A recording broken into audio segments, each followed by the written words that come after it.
आज की क्लास में हम लोग डीआई में सेट नंबर 4 को डिस्कस करने जा रहे हैं। 3 सेट्स आपको करा चुके हैं, हम लोग ने करा दिया है। तो आज हम लोग 4 डिस्कस करेंगे। और क्योंकि तीनों सेट अगर आप अच्छे से देखिएगा उसमें बहुत सारी कैलकुलेशन मैंने काफ़ी टाइम ले लेकर कराया है कि आप एक्चुअली वो क्वेश्चन तो आपका 1 मिनट 5 मिनट 2 मिनट में हो जाएगा। बट उसमें मैंने एक एक पॉइंट को डिस्कस कर रहा हूँ मैं कि आप ये कर सकते हैं, आपको इतना लिखना है, आपको ये चीज़ देख करके आंसर कर सकते हैं, ऑप्शन को कैसे आपको देखना है। तो मेरा जो मेन पॉइंट ये है कि डीआई तो हम लोग सॉल्व करेंगे ही करेंगे, लेकिन डीआई के अंदर क्या क्या थॉट्स आपके अंदर आने चाहिए जिससे एग्जाम में आपका टाइम बचे, है ना। तो वो उस चीज़ पे मेरा मेन फोकस है यहाँ पे। तो उसी चीज़ को हम फिर आगे बढ़ाते हैं। चलिए सेट 4 को हम लोग देखते हैं। देखिए बार ग्राफ है जैसा आपको दिख रहा है। क्वेश्चन अगर आप ऊपर थोड़ा सा आप डायरेक्शन दे रखी है कि study the following graph carefully and answer this question given below. Answer the questions given below. देखिए आर्ट साइंस एंड कॉमर्स, ये सब बहुत सा तरीके से देख रहे होंगे। आर्ट साइंस एंड कॉमर्स ये दे रहे, नंबर ऑफ स्टूडेंट दे रखा है और आर्ट साइंस एंड कॉमर्स कौन कौन लिया ये दे रखा है। कॉलेज है और ये जो MNOP है ये कॉलेज का नाम है। MNOP क्या है? ये कॉलेज का नाम है। कॉलेज में जो नंबर ऑफ स्टूडेंट्स दे रखा है ये दे रखा है आपको, जो या ये वर्टिकल वाले लाइन पे नंबर ऑफ स्टूडेंट्स हैं, ये कॉलेज का नेम है।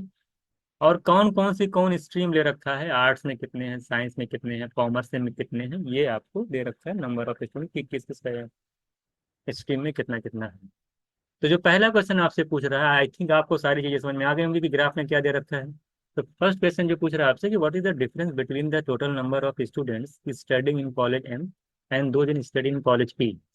एम में और कॉलेज पी में जो नंबर ऑफ स्टूडेंट का डिफरेंस पूछा है, ये नहीं पूछा कि कॉमर्स में है, पूरे स्टूडेंट का डिफरेंस पूछा है। एम में जितने नंबर ऑफ स्टूडेंट टोटल हैं और एन पी में जितने नंबर ऑफ टोटल स्टूडेंट्स हैं उनका डिफरेंस क्या है। अगर मैं एम में बात करूं, देखिए देखिए अब मैं बोला एडिशन होगा तो सिर्फ स्क्रीन पे देख करके, अगर मैं एम की बात करूं तो आप देख रहे हैं ये है 3 स्ट्रीम में तीनों मिला करके देखिए नंबर ऑफ स्टूडेंट कितने कितने हैं। आर्ट्स में 51.52 एंड साइंस में 40 एंड कॉमर्स में 36.5। अगर मैं इसको ऐड करता हूँ तो 5 4 देखिए 9 और 3 12 यानी 120, 10 और 6 7 127 127 और 0.2 0.5 करेंगे तो आप जानते हैं कि 127.7 यहाँ से लिखना स्टार्ट करेंगे। ओवरल ऐड कर दिया, एडिशन कैसे करा हुआ एडिशन का क्लास देख के आइए। अब हम बात करते हैं कि पी में कितने स्टूडेंट्स हैं। अगर पी की बात करें 5 3 8 200 हो गया, 6 5 11 111। डिफरेंस पूछा है तो आप आसानी से निकाल लेंगे। देखिए लास्ट में 7 आएगा, ये 0.7 है ना, ये कंप्लीट नंबर है, ये 0.7 है तो 7 तो कहीं जाएगा नहीं, जिसके लास्ट में 7 हो। देखिए एक बात देखिएगा ऑप्शन पे, आप देख रहे हैं कि यहाँ पे भी 2 जीरो है, यहाँ पे भी 2 जीरो है, यहाँ पे भी 2 जीरो है, यहाँ पे भी 2 जीरो है। मैं कुछ नहीं करता आंसर कर देता, मैं देखता 2 2 जीरो है। नंबर मैं देख रहा हूँ कि यहाँ पे 161 है, यहाँ पे 163 है, यहाँ पे 158 है, वहां पे 167 है। चारों ऑप्शन में डिजिट देखिए अलग अलग है, एक में 1 है, एक में 3, एक में 8 है, एक में 7 है। मुझे लगा यार जब 0 0 से मतलब नहीं है, सबका लास्ट डिजिट अगर अलग अलग है। और एक बहुत बड़ी हिंट यहाँ पे ये मिल गई कि जो एम में नंबर ऑफ स्टूडेंट्स हैं ये पॉइंट के बाद देखिए कुछ पार्ट इंटीजर पार्ट होगा, फिर डेसिमल वाला पार्ट है। डेसिमल में देख रहे हैं 0.7 आ रहा है और ये होल नंबर आ रहा पूरा। यहाँ पे होल नंबर प्लस 0.7 साथ में आएगा। जब इनका डिफरेंस निकालेंगे तो ये 0.7 कहीं नहीं जाने वाला, ये साथ में ही रहेगा। जैसे मैं आपसे कहूँ कि भाई मेरे पास 10.7 है, इसमें से चाहे आप 4 माइनस कर दीजिए, चाहे 5 माइनस कर दीजिए, कोई 6 माइनस, अगर कोई होल नंबर माइनस करते इस तरह से, मतलब कि कोई अगर इंटीजर माइनस करते हैं जैसे 4 5 6, डेसिमल नंबर वाला नंबर नहीं, 4 5 6 7 इस तरह से कोई नंबर माइनस करेंगे तो क्या 0.7 हट जाएगा? नहीं हटेगा। 4 माइनस करेंगे 10.7 में से तो 6.7 आएगा, ये भी तब भी 7 लास्ट में आएगा।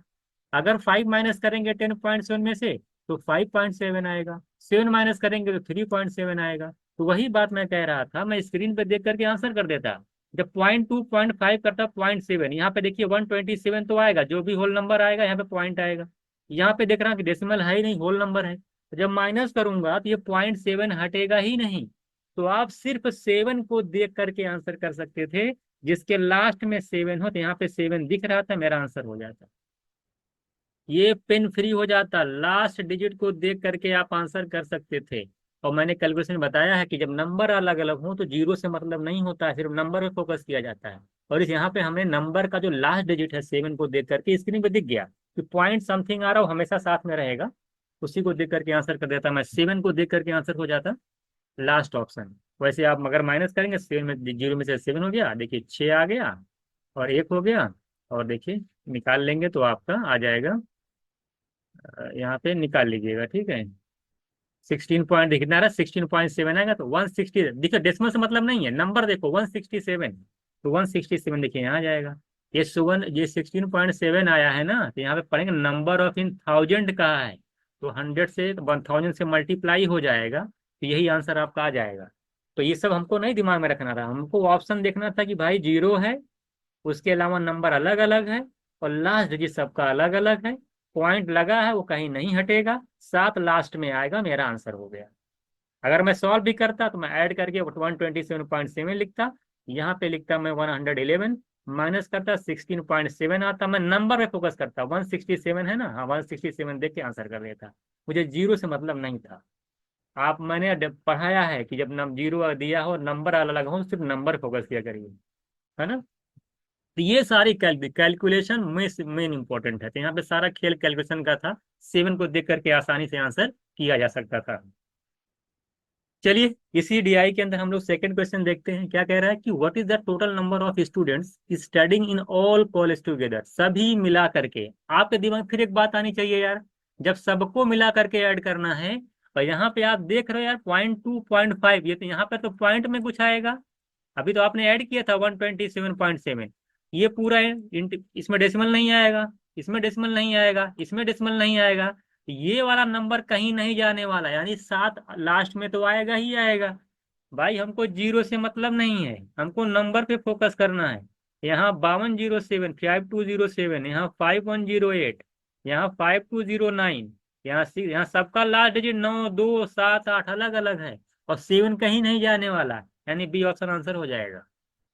कुछ नहीं करना है, लास्ट डिजिट को देख करके आंसर कर देना है, तो 7 को देख करके यहाँ पे आंसर कर देना था, आपको ऐड भी नहीं करना। पिछली वाली बताया ना कि पॉइंट वाला जो नंबर वो कहीं नहीं जाने वाला, ये 7 कहीं नहीं जाएगा, साथ में आएगा, तो बी ऑप्शन आंसर हो जाएगा। ये सब चीजें कैलकुलेशन में मैंने रखी है, डीआई के अंदर मैंने आपको बताया कि कैलकुलेशन मेन इंपॉर्टेंट है, अगर आपको एडिशन लास्ट डिजिट डीएस सब कनेक्ट रहेगा, तो आप देख देख करके आंसर करेंगे। तो ये हो गया आपका बी ऑप्शन, इसमें सॉल्व करने की जरूरत नहीं है, अगर आपको सॉल्व ज्यादा शौक लगा तो आप ऐड करके लाएंगे तो वही आएगा, ठीक है। तो यहाँ पे बी ऑप्शन मेरा राइट हो जाएगा, हमने सिर्फ 7 को देख करके आंसर कर दिया, क्योंकि हमने कैलकुलेशन में इस चीज को पढ़ा था। अब हम लोग इसी डीआई में क्वेश्चन नंबर थर्ड देखते हैं, क्या कह रहा है, कह रहा है कि what is the respective ratio of the students from the faculty of science from college M and N together. M और एन में साइंस में टोटल नंबर ऑफ स्टूडेंट कितना है, अगर एम की बात करें तो यहाँ पे, एन की बात करें यहाँ पे है, एम में कितना है देखा जाए अगर, तो अगर आप एम की बात कर रहे हो तो आप देख रहे हैं कि एम में 40 है, और एन में अगर बात करें तो कितना है 50 है, तो 40 और 50 है। साइंस, साइंस का मतलब ब्लू कलर वाला, देखिए ब्लू में क्या है 40 है साइंस, एम में ब्लू यानी साइंस यानी 40 स्टूडेंट्स, एन में देख रहे हैं ब्लू वाला 50, 40 और 50 ऐड करेंगे तो 90 आएगा। रेशियो निकालना है, कह रहा है कि college O and P together same faculty, same faculty में ओ और पी में बताइए, यानी साइंस में ओ और पी का स्टूडेंट देखना है। तो ओ वाले में साइंस में 30 है, पी वाले में साइंस में 56 है, तो 56 और 30 अगर आप ऐड करेंगे 86 आएगा। यहाँ से रेशियो निकाल लेंगे, 2 से कैंसिल कर दीजिए, 45 और 43 आएगा। तो मेरा ऑप्शन कौन सा आ गया, 45 43 ना, तो पहले क्या था, ठीक है, और ओ और पी, ठीक, तो 45 43 यानी सी ऑप्शन ही मेरा क्या हो जाएगा, राइट आंसर हो जाएगा। मुझे लगता है इसमें भी कोई दिक्कत नहीं आने वाली।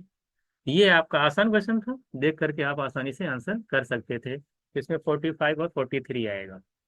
क्वेश्चन नंबर 4 देखिएगा, इसी में कह रहा है कि the number of students from the faculty of science, फिर फैकल्टी ऑफ साइंस क्वेश्चन है, from college N, college N में अगर देखा जाए, साइंस में अगर बात की जाए तो 50 है, गैस दिख रहा है आपको 50 नंबर ऑफ स्टूडेंट्स है। तो आपसे कह रहा है कि the number of student from the faculty of science from college N are approximately, देखिए डीएस अप्रॉक्स में पूछा है, कह रहा what percent of the total number of student studying in that college. इसी कॉलेज में टोटल नंबर ऑफ स्टूडेंट का कितना परसेंट है साइंस में पढ़ने वाला स्टूडेंट्स। तो एन कॉलेज में साइंस में 50 स्टूडेंट्स हैं, वो कितना परसेंट होगा इसी कॉलेज में टोटल नंबर ऑफ स्टूडेंट का। अगर मैं total number of student N में अगर बात करूं तो 65 50 ऐड करिए, 6 5 11 3 14 यानी 140 और 5 3 8 148 ऐड करना जानते हैं आप। तो 50/148 और 2 से कैंसिल करता हूं मैं, तो 25 अपॉन आएगा 74। आप देखिए फिर कैलकुलेशन की बात आती है, कैलकुलेशन की फिर बात आती है। 74 में अगर ये सोचिए, अगर ये मैं एज्यूम करिए 70, सब सिखाया हूँ कैलकुलेशन के अंदर, अगर 74 सपोज करिए 75 होता तो आंसर क्या आता? 25/75 यानी 1/3। और परसेंटेज चार्ट में 1/3 की जो वैल्यू है कितने परसेंट है? 33.33%। इसका मतलब ये है, लेकिन ये 75 तो नहीं है, 74 है, डिनोमिनेटर छोटा है यानी वैल्यू बड़ी आएगी। इससे थोड़ी सी क्या आएगी? बड़ी आएगी। तो 33.33 से थोड़ी सी बड़ी वाली वैल्यू यानी 34 आपको यहाँ पे दिख रहा आंसर हो जाएगा। यहाँ भी देखिए अप्रोक्सीमेशन का यूज हो गया। अगर 148 को हमने 2 से कैंसिल किया, मैंने कहा अगर 74 75 होता तो 1/3 आता, 25/75। 1/3 में ओरली जानता हूँ कि 33.33% होता है। लेकिन 74 है, 75 पे आया ना 33.33, 74 यानी डिनोमिनेटर छोटा है तो वैल्यू 33.33 से थोड़ी सी बड़ी आएगी। एक ही ऑप्शन आपका दिख रहा है, ऑप्शन है इज राइट आंसर। तो कहीं कुछ नहीं कर रहा हूँ मैं, बस अब देख देख करके निगाहें आपकी कहाँ रहनी चाहिए? ऑप्शन पे। और बाकी जो कैलकुलेशन के अंदर सारी चीजें सिखाई गई हैं, अगर उसको आप यूज करते हैं, आप देखेंगे पूरा डीआई आपके हाथ में आ जाएगा। अगर आपके 3 डीआई एग्जाम में आती हैं, अगर 10 क्वेश्चन आता है तो 6 7 क्वेश्चन आप ऐसे मिनटों सेकंडों में कर देंगे। एक दो में हो सकता है कि आपको कैलकुलेशन करनी पड़े, लेकिन मैक्सिमम चांसेस हैं अगर आपने कैलकुलेशन की पूरी क्लासेस करके प्रैक्टिस कर रखी है तो आपको सेकंड सेकंड में आंसर आएगा, 5 सेकंड 10 सेकंड 8 सेकंड इस तरह से आएगा। अगला क्वेश्चन देखिएगा इसी डीआई के अंदर, कह रहा है कि what is the average number of student, average पूछ लिया हुआ, what is the average number of students from the faculty of commerce from all the colleges together. कह रहा है कि जितनी भी हैं टोटल नंबर ऑफ स्टूडेंट बताना है, कॉमर्स में जितने भी कॉलेज दे रखे हैं सभी कॉलेज में कॉमर्स का एवरेज नंबर ऑफ स्टूडेंट कितना है, ये आपको बताना है। तो अगर मैं एम में कॉमर्स में जाऊँ, कॉमर्स लास्ट है, यहाँ देखिए 36.5 आ रहा है, यहाँ 33 आ रहा है, यहाँ पे देख रहे हैं कॉमर्स है 60 और यहाँ पे कॉमर्स आपका 25 है। सबको ऐड करके आपको 4 कॉलेज हैं तो 4 से डिवाइड करना होगा। तो आप देख लीजिए कितना आ रहा है। अगर मैं यहाँ पे देखता हूँ तो देखिए ऐड करिए पॉइंट भूल जाइए, पहले पहले 36 दिए, 36 और 60 ऐड देखिए, 36 और 33 ऐड करेंगे तो कितना देखिए, 3 3 6 6 12 2 14 यानी 140 आएगा। फिर 6 3 9 और 5 14 यानी 140 और 14 करेंगे तो कितना 154 आ जाएगा। और 0.5 तो 154.5। देखिए मैं यहाँ से लिखना चालू, कैसे ऐड किया मैंने? तीन देखिए पहले 10 डिजिट ऐड करिए, 3 3 6 6 6 12 2 14 यानी 140। फिर मैंने कहा 6 3 9, यहाँ 0 9 प्लस 0 0 9 और 9 प्लस 5 14। तो 140 और प्लस 14 154 और 0.5 अलग से था मैंने यहाँ लिख दिया। यही आका 144.5/4 से डिवाइड करके आंसर बताइए कितना आएगा। अब एक चीज आप देखिए, मैं डीएस लगाता हूँ, अगर नीचे 4 आ रहा है तो ऊपर 7 से मल्टीप्लाई करूंगा। डीएस कैसे लगता है? नीचे डीएस का आंसर पढ़ लीजिएगा, नीचे 4 तो ऊपर 7 से मल्टीप्लाई। अगर 7 से मल्टीप्लाई करता हूँ तो 5 4 9 कैंसिल हो जाएगा। 5 प्लस 1 करूंगा 6 इंटू 7 करूंगा 42, 42 का मतलब 6। डीएस जिसका 6 होगा मेरा आंसर हो जाएगा 8। देखिए इसका डीएस कितना है? 6 3 9, 8 5 13, 5 18 9 आएगा, ये तो नहीं होगा। 6 3 9, ये देखिए 9, ये भी नहीं होगा। ये देखिए 8 8 2 5, इसका डीएस और इसका डीएस सेम आ गया। अब यही देखिए दो, डीएस से 2 ऑप्शन कैंसिल हो गए लेकिन डीएस से 2 ऑप्शन आपके बच गए। अब इन दोनों में से कोई ऑप्शन हो सकता है आपका, इसलिए आपको क्या करना पड़ेगा? अब आपको डिवाइड करना पड़ेगा। डिवाइड करके देख लीजिए, देखिए इसमें 2 डिजिट सेम है, तीसरी डिजिट 8 आ रही है, तीसरी डिजिट तक 3 डिजिट तक ले जाइए आंसर आ जाएगा। कैसे? डिवाइड करिए, 4 3 जा 12, 15 था ना, 3 जाएगा 34 होगा, 4 8 जा 32, दो बचा, 25 जाएगा, 4 6 या 24। 386 के बाद मत जाइएगा, 386 यहाँ पे दिख रहा है, इसके बाद आपको नहीं जाना, सब सिखाया हूँ कैलकुलेशन के अंदर। 3 डिजिट के बाद आंसर, आप चूंकि डिजिट आगे तो सेम ही है, तो 386 देख करके आप आंसर कर देंगे, यानी सी ऑप्शन मेरा आंसर हो जाएगा। सबसे पहले मैंने इसमें डीएस लगाया, तो डीएस लगाने से, डीएस कैसे लगा देख लीजिए, कुछ लोग डीएस नहीं लगा पा रहे हैं। 154.5/4 में अगर डीएस लगाना है, तो मैंने कहा नीचे 4 तो ऊपर 7 से मल्टीप्लाई, सब समझाया हूँ डीएस अच्छे तरीके से। नीचे कैसे, क्यों 7 से मल्टीप्लाई करते हैं, नीचे का 1 बन जाता है, मैंने डीएस कॉन्सेप्ट में डिटेल से बताया है। यहाँ पे देखिए 5 और 9 कैंसिल हो जाएगा, 5 + 1 6, 6, 7 में मल्टीप्लाई करूंगा तो 42 आएगा, और 4 + 2 करूंगा तो यहाँ पे डीएस आएगा 6। तो इसमें DS6 दो ऑप्शन में आ रहा था, ए और सी में, ये मैच खा गया। अब इसलिए तो दिक्कत पड़ गई, अब तो मैं कैसे ठीक करूंगा। और लास्ट डिजिट सबका सेम आ रहा था, इसलिए हमको डिवाइड करना पड़ा, वो आसान डी आई डी आई था, डिवाइड करके 386 से मैंने मल्टीप्लाई। हालांकि इसमें इतना जरूरी नहीं है कि आप डीएस लगाइए, आप डायरेक्ट डिवाइड करके 3 डिजिट तक जा करके आंसर कर सकते थे। लेकिन आप एक चीज फंस जाते, तब आपको, जो कि यहाँ पे 386 आ रहा था, तब आप थोड़ा सा फंसते, है ना, डिवाइड करना पड़ जाता। लेकिन डीएस से दो ऑप्शन कट गया तो तुरंत मेरा आंसर आ गया। तो डीएस से मैंने दो ऑप्शन कैंसिल कर दिया, उसके बाद 3 डिजिट तक डिवाइड किया, मेरा आंसर आ गया। तो ये सब चीजें आप सीखते जाइएगा कि क्या क्या चीजें की जा सकती हैं, है ना। तो इस तरीके से आप देखें, तो इस तरीके से आपने देखा कि हम लोगों ने यहाँ पे डीआई का जो सेट नंबर था आपका 4 डिस्कस किया। नेक्स्ट क्लास में हम लोग जो है डीआई के अंदर हम लोग जो है सेट नंबर 5 को डिस्कस करेंगे।